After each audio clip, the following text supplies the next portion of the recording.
Anne Bourgeois, question pour vous assez classique finalement, mais je pense que tout le monde se pose la question, comment on monte un projet comme ça, comment ça s'est monté, est-ce que, comment est venu le projet, est venu à vous, qu'est-ce que vous êtes allé chercher des visibilités, c'est important. Alors là, c'est assez rare, exceptionnel, c'est qu'on a la chance d'avoir une directrice qui se cache, qui est responsable de tout, de tout. Mais c'est rare. C'est-à-dire que, 1, elle a rencontré l'auteur, 2, elle est tombée amoureuse de la pièce, 3, elle a tout de suite pensé à David en premier, et puis ensuite à moi, et ensuite on a fait l'équipe ensemble, et sans l'ombre d'un souci, sans... Ça a été assez exceptionnel, ça n'arrive jamais, ça, jamais. Moi, je fais quand même beaucoup de pièces, et ça n'arrive jamais. On passe notre temps à lire des pièces dans les théâtres qui ne les prennent pas. Donc là, il y avait un théâtre qui voulait faire le truc. C'est l'inverse de l'habitude. C'est l'inverse de l'habitude, avec en plus une équipe de direction qui vient en répétition, avec plein d'amour, hein, pas pour juger, pas pour qui vient, qui est là, qui est avec, qui est avec. Donc, moi je l'ai vraiment vécu comme une... Je dis que c'est moi, sur cette pièce m'a tenue debout, parce que d'abord ça parle de quelque chose qui me nourrit personnellement, mais ensuite parce que le boulot des acteurs et du théâtre autour a vraiment été ensemble. D'accord. Donc, Madame Bourg a pensé à David Sardou parce qu'il avait fait l'affrontement, je suppose. Il faut lui poser la question, mais j'imagine qu'il y a un lien. Oui. Vous avez pensé à David Sardou parce qu'il avait fait l'affrontement? Oui, je le connaissais avant l'affrontement. D'accord. Et puis il y a le lien avec Bill Davis, Oui. que c'est vrai que moi, pareil, j'ai fait un lien avec Bill sur l'affrontement, et c'est un auteur qui, comme vous l'avez vu ce soir, qui mérite d'être monté plus souvent. Et c'est tout le mérite de Marguerite d'avoir cherché cette pièce et d'avoir voulu la monter, de par son sujet déjà qui est assez social et assez important, je trouve. Et ensuite, parce que dans des théâtres privés parisiens, des pièces comme celle-ci, enfin vous qui sortez beaucoup, qui allez beaucoup au théâtre, dans le théâtre privé parisien, c'est important de monter ces spectacles-là. Je ne dis pas ça parce que je le joue, ou parce qu'on le joue, mais je veux dire, c'est la facilité de certains directeurs de théâtre à monter des spectacles parce que vous avez une tête d'affiche, parce que vous avez de la comédie très populaire, et moi j'adore ça, hein, je suis très client de ça, mais je trouve que c'est tout le mérite de Marguerite et de Anne de monter un spectacle comme celui-ci dans un théâtre comme celui-ci. Voilà. Et donc, Anne, c'est vous après qui avez constitué le casting une fois qu'elle avait été choisie? Oui, avec une espèce d'évidence pour chacun d'entre nous. Ce qui était peut-être moins évident pour les comédiens, c'est que assez vite, je leur ai raconté comment je voyais les choses, c'est-à-dire rien. Je leur ai dit il n'y aura rien. Mon rêve, c'est qu'il n'y ait rien et que vous fassiez tout. D'accord, c'est bien. Et ils m'ont dit d'accord. D'accord, alors il y a quand même quelque chose dans ce spectacle. Je voulais dire pas de décor. Pas d'accessoires, pas d'objets, enfin le minimum. Alors là, pour votre travail, Anne Bourgeois, j'ai regardé après, c'est vraiment unanime. Ça doit être assez gênant finalement de voir tous ces compliments, c'est formidable. Et donc on salue vraiment votre qualité de directeur d'acteur, de direction d'acteur. Et Bruno Madini a enfoncé le clou en disant moi je ne me suis jamais senti aussi prêt pour une première. C'est vrai. Voilà, donc grâce à votre travail, vous pouvez nous expliquer la méthode. Ouais, enfin, c'est la méthode à Bourgeois, elle ne marche pas à tous les coups avec tous les comédiens. Hein. C'est aussi beaucoup parce que ce sont des acteurs qui cherchent. Moi, quand j'arrive en répétition, j'ai toujours une proposition placée, c'est-à-dire graphique. Je demande toujours aux comédiens, je leur dis voilà, il y en a un qui est assis là, il y en a un qui est assis là, puis là, vous vous rapprocherez. Et ils tentent cette proposition-là, mais ça ne peut fonctionner que si ce sont des acteurs qui acceptent de se poser la question de pourquoi, comment, et de nourrir en permanence le trou, la distance qu'il y a entre deux. Ça s'appelle chercher. C'était des répétitions.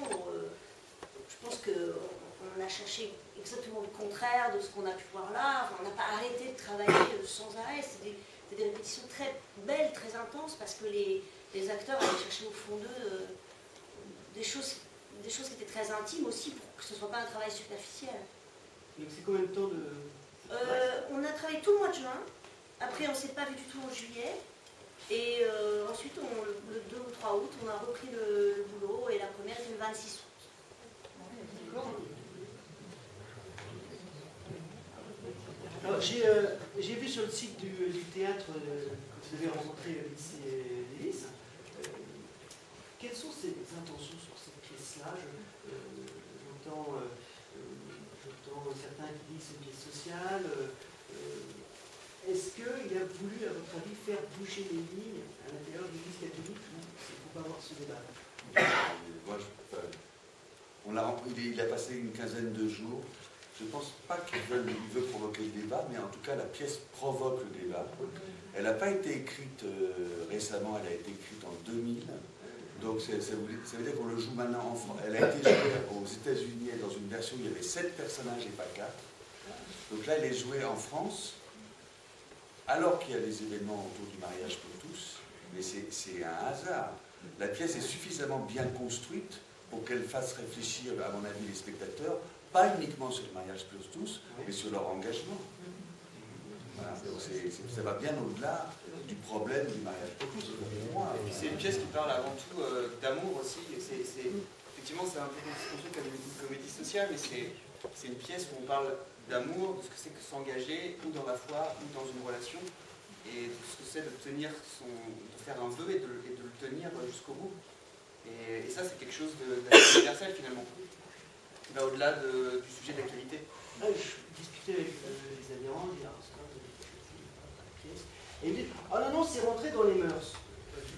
Mais la réflexion m'a interpellé, parce que le prêtre qui a la chair, finalement, officialise la bénédiction. Ça, il n'aurait pas le droit de le faire dans la religion. Bon, déjà, apparemment, ça n'a pas choqué. C'est vrai On pourrait s'y attendre. Il va se faire virer.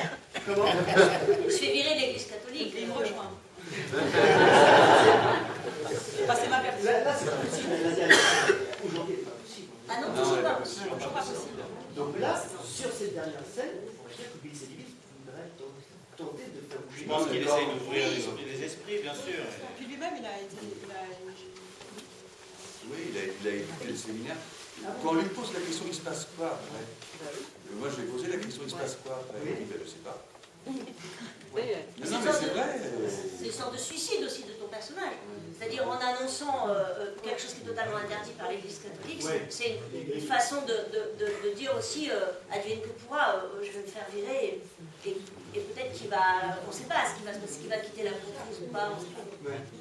Parce que ça vous dites, cette pièce, on ne juge pas. Il n'y a pas de. Non, c'est ce que je. Oui, moi j'aime bien Il y a un jugement. Si vous voulez, il y a un jugement, d'accord, mais ça n'est. Chaque personnage a des raisons qui sont justes et qui sont les siennes, et il n'y a pas de raison, il n'y a pas quelqu'un qui a raison, quelqu'un qui a tort. Ça n'est pas une pièce manichéenne pour moi. C'est une pièce où chaque personnage a ses doutes et ses convictions qui sont les siennes, et on ne juge pas ses convictions ou ses doutes. On les présente au spectateur, ensuite à lui de voir ce qu'il en retient. Mais si vous voulez, il est pas, c'est pas une. Je trouve que ce n'est pas un jugement critique, que ce soit de l'Église catholique, que ce soit de l'homosexualité, que ce soit sur le célibat des prêtres. Voilà, on est des êtres humains, on traverse des questionnements. Et qu'est-ce qui se passe quand on met en doute que ce soit sa foi, que ce soit son amour, que ce soit ses convictions, qu'est-ce qui se passe dans nos vies dans ces moments-là? Hier, il y avait un prêtre qui était là, donc j'ai été discuter avec lui après le spectacle. Il a adoré le spectacle. Et je lui ai dit, mais est-ce que c'est plausible, tout ça? Il dit, oui, parfaitement plausible. Oui, non, mais tout est parfaitement plausible. Le seul truc qui n'est pas plausible, c'est effectivement la fin. Mais à part ça, tout est plausible. Et quand je lui posais la question du désir des prêtres, il me dit, il y a 3 périodes un peu difficiles pour les prêtres, enfin, différentes, parce que généralement les gens s'engagent jeunes. Il y a vers la trentaine où il y a quand même les hormones sexuelles qui commencent à monter et à encombrer un petit peu. Il y a vers 40 ans parce qu'il y a un désir de paternité qu'ils ne peuvent pas réaliser. Et il y a plus tard parce qu'à force ils se sentent un peu seuls. Donc ils sont seuls dans la vie. Ils portent cet amour que ce mariage avec Dieu. Et c'est la seule religion quand même qui impose à ses ministres le fait d'être célibataire. Les autres, il y a des personnages religieux, musulmans, qui font vœu de célibat, Et c'est pas imposé par la religion.